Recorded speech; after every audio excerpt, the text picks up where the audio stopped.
বাংলাদেশের স্বাধীনতার ঘোষক, বহুদূরের গণতন্ত্রের প্রবক্তা,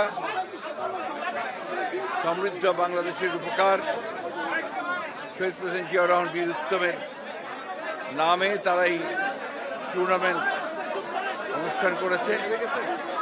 এবং বাংলাদেশের মানুষ যেমন ক্রিকেটকে ভালোবাসে, একই সঙ্গে মুক্তিযুদ্ধের ঘোষক এক বীর মুক্তিযোদ্ধা শহীদ জিয়াউর রহমানকেও একইভাবে তারা ভালোবাসে।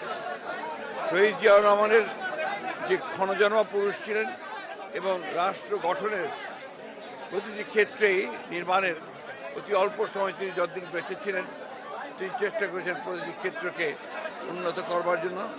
সংস্কারের মধ্য দিয়ে তিনি কাজ করেছেন। ক্রীড়াঙ্গনেও তিনি অনেক অভূতপূর্ব কাজ করেছেন এবং তার সময়ে তিনি চেষ্টা করেছেন খেলাধুলা ক্রীড়াঙ্গনকে আরও বেশি অ্যাক্টিভ করে তোলার জন্য। আজকের আয়োজকদেরকে আমি আবারও আন্তরিক ধন্যবাদ এবং কৃতজ্ঞতা জানাতে চাই। তারা আজকের এই দিনে এই মহান রাষ্ট্রনায়কের নামে এই ক্রিকেট টুর্নামেন্ট আয়োজন করেছেন। আমি ধন্যবাদ জানাতে চাই সেই সমস্ত দলগুলোকে যারা এখানে অংশগ্রহণ করেছেন, খেলোয়াড়দের যারা অংশ নিয়েছেন এবং সকলেরই আগামী দিনের শুভেচ্ছা জানাচ্ছি।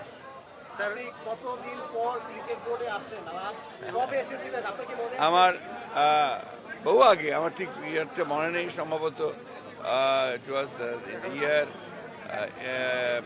91 সালে আমি বোর্ডের মেম্বার হয়েছিলাম এবং সেই টার্মটা ছিলাম বোর্ডের মেম্বার হিসেবে। স্যার, এখানে আমরা অধিকাংশ স্পোর্টস রিপোর্টার এই জন্যই প্রশ্নটা আপনাকে করছি যে আমরা অনেক ক্রিকেটারকে দেখছি যে যারা খেলা চলাকালীন সময় রাজনীতিতে চলে যাচ্ছে এবং রাজনীতির উল্টো পিঠটাও তারা দেখছেন।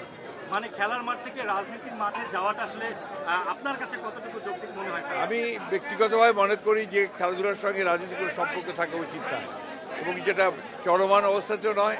এবং ভবিষ্যতে যারা খেলা ছেড়ে দেবেন তারা রাজনীতি যেতেই পারেন, এটা তাদের অধিকার। তবে এটা ব্যক্তিগত ব্যাপার আমি মনে করি, এবং এই অধিকার মানুষের সকলেরই থাকা উচিত, গণতান্ত্রিক অধিকার। স্যার, এই যে একটা টুর্নামেন্ট হলো স্যার, সেটা হচ্ছে আপনি জানেন যে সাকিব আল হাসান আগের যে আওয়ামী লীগের সময় তিনি এমপি ছিলেন, এখন তিনি নানানভাবে আসলে মামলায় জড়ায় যাচ্ছেন এবং দেশে আসতে পারছে না। এখানে আপনাকে আমি এই বিষয়ে আমি ঠিক মন্তব্য করতে চাই না, কারণ এটা আমার সাবজেক্ট নয়।